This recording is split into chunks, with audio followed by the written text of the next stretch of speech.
Olá pessoal, mais um vídeo no canal importante, porque eu vou ser sincero, essa apuração me deu um trabalho absurdo. Nos últimos dias, vários torcedores do Flamengo me mandaram mensagens em todas as redes sociais me questionando sobre a dívida do Internacional com o Flamengo em relação a Thiago Maia, porque nunca mais foi falado sobre isso. E aí eu fui apurar, e repito, me deu muito trabalho porque eu tive que ter acesso ao documento junto à CNRD, que é o órgão da CBF, que administra, que toma conta dessas cobranças de dívidas entre clubes, tá? Para vocês entenderem. Eu vou explicar tudinho para vocês, vou trazer aqui quanto que o Inter deve, se já pagou algo, se ainda deve. O Corinthians deve ao Flamengo, muita gente me pergunta isso também em relação à compra do Mateuzinho, do Hugo Souza, também falaremos sobre isso. Temos essas informações exclusivas e vamos trazer no vídeo de agora. E tem também Hulk debochando do Flamengo, é isso mesmo? Lembrando que Flamengo e Atlético Mineiro vão se enfrentar agora na Copa do Brasil, dois jogos extremamente importantes. E Matheus Gonçalves e Lohan, os dois pedindo passagem. Vou te falar, jogaram muita bola, hein? Muita bola. Já já a gente vai contar isso tudo aí para vocês, mas antes queria pedir para vocês se inscreverem no canal, soltarem o dedo no like, ativarem a notificação e também compartilhar esse vídeo com os amigos, com as amigas, beleza? Para todo mundo ficar conhecendo o canal Vini Casagrande e, consequentemente, ficar sabendo de tudo que acontece lá no Mengão. Vamos para as informações. Eu vou começar falando sobre esses dois, Matheus Gonçalves e Lohan. Eu tive a oportunidade de assistir ao jogo do Flamengo contra o Botafogo pelo Campeonato Brasileiro Sub-20. Os dois, o Lohan já faz parte do Sub-20, né? Ele voltou de vez, e o Matheus Gonçalves ele pediu para jogar essa partida para não ficar sem ritmo, tendo em vista que ele está tendo poucas oportunidades no elenco profissional do Flamengo. E os dois jogaram muita bola. O Matheus Gonçalves, inclusive, foi o autor dos dois gols do Flamengo. O primeiro, um golaço, uma pintura. O segundo, um belo gol, jogada linda, maravilhosa, jogada que contou com o Lohan, dando balão no adversário. Então, os dois jogaram muita bola nessa partida. E eu vou ser sincero, eu não consigo entender o fato de Felipe Luiz não dar mais oportunidade, pelo menos ao Matheus Gonçalves. O Lohan eu até entendo. Voltou para o Sub-20 para fazer todo o processo certinho, para não pular etapas. O Matheus Gonçalves, embora seja jovem também, mas é um jogador que já foi emprestado para o Red Bull Bragantino. Eu acho que ele está mais pronto para estar no profissional. E eu, por exemplo, não vejo motivos de você investir 40 milhões de reais num atacante irlandês que não sabe finalizar, sendo que você tem o Matheus Gonçalves ali pronto para você utilizar. Beleza, são funções diferentes, talvez. Embora o Matheus Gonçalves renda muito bem pelo lado direito, mas na época de Vitor Pereira no Flamengo, o lado esquerdo ele também fez e fez muito bem, tá? Então, eu acho que vale o Felipe Luiz abrir o olho com esses dois jogadores, sobretudo em relação ao Matheus Gonçalves.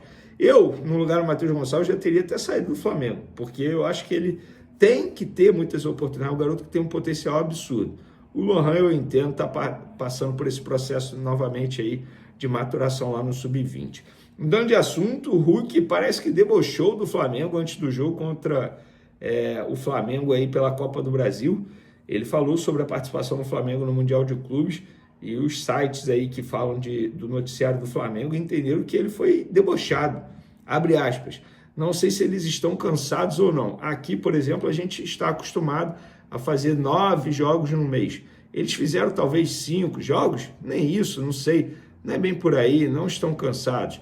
Se você olhar para o outro lado assim, vamos fazer uma observação mais real. Os caras que estão acostumados a jogar 9 jogos no mês, fizeram 4 no Mundial, cara, toca as perninhas, estão com as perninhas levinhas. É uma situação nova para a gente, não sabemos como vai ser. Se as equipes que estavam no Mundial estarão com mais ritmo, ou se os times que conseguiram descansar vão retornar em melhores condições físicas. A gente não sabe, só quando começar os jogos.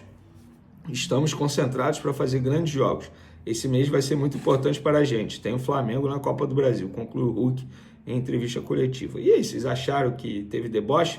Lembrando que os dois jogos entre Flamengo e Atlético Mineiro estão marcados para 31 de julho, jogo de ida no Maracanã, e 6 de agosto, jogo de volta na Arena MRV. Vamos agora para o assunto principal desse vídeo, as dívidas. Na verdade, a dívida do Internacional com o Flamengo E eu já vou falar logo, o Corinthians não deve ao Flamengo, não tem pendência com o Flamengo, não tem inadimplência com o Flamengo, não tem nada em relação à compra do Mateuzinho e nem do Hugo Souza, pelo menos nesse momento. Se futuras parcelas forem vencidas e não pagas, obviamente a gente vai trazer aqui.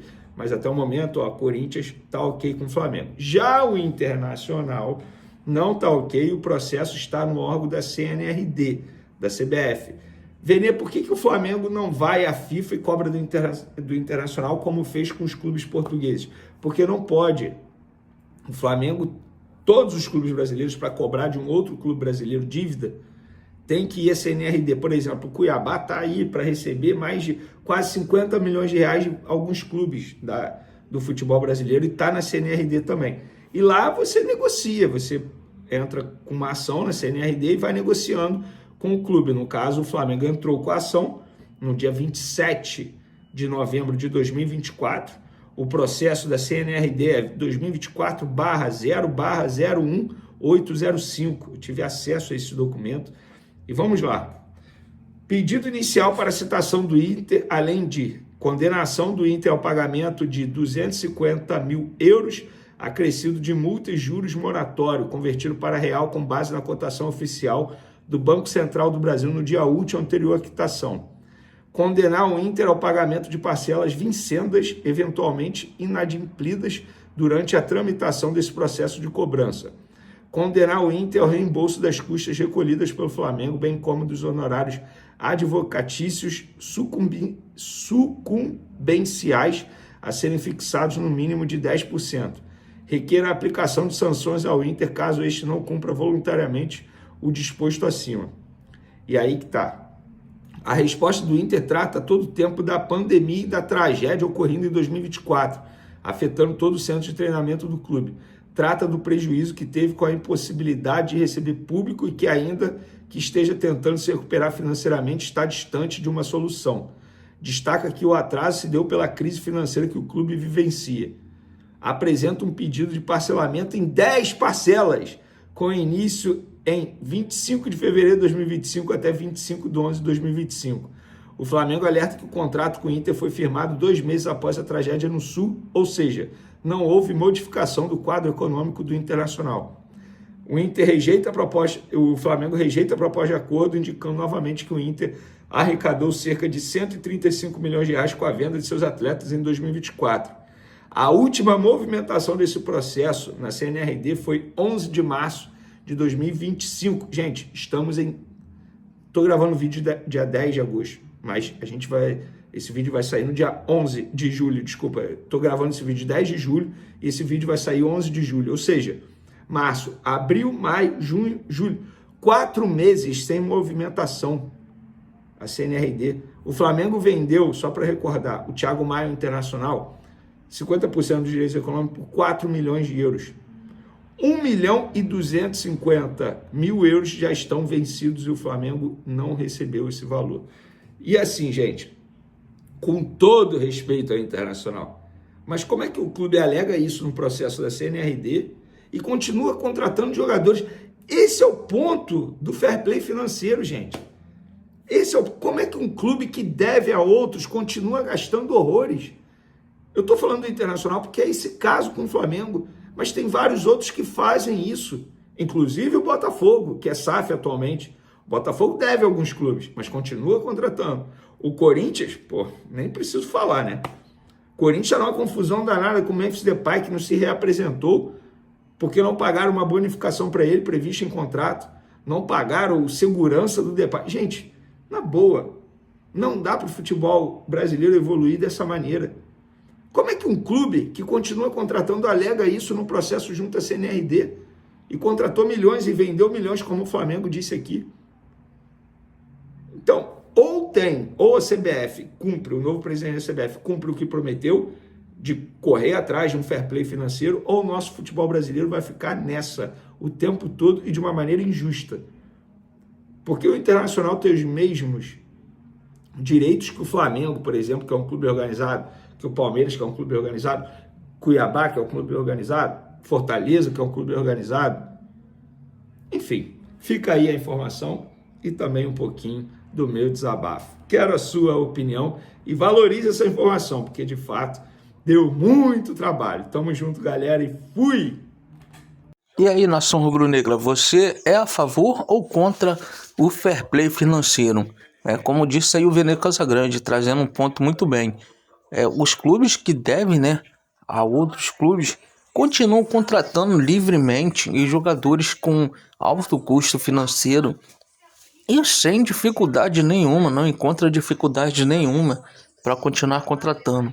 Então, na minha opinião, o fair play financeiro seria muito bem-vindo, sendo bem elaborado. Não pode ser também uma coisa muito complicada de se fazer, porque sabemos as dificuldades que se tem no Brasil em todo, né?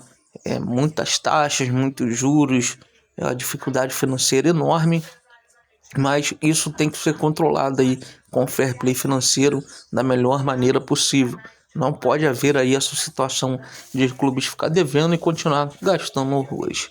Deixa aí sua opinião nos comentários. Não esquece de deixar aquele like no vídeo para fortalecer o canal. Se inscreve também se ainda não for inscrito. Estamos aí buscando a marca de 40 mil inscritos aqui no canal Flamengo News. E você é muito bem-vindo aqui no canal. Conto com a sua colaboração. Forte abraço a todos e até o próximo vídeo com mais notícias do Mengão.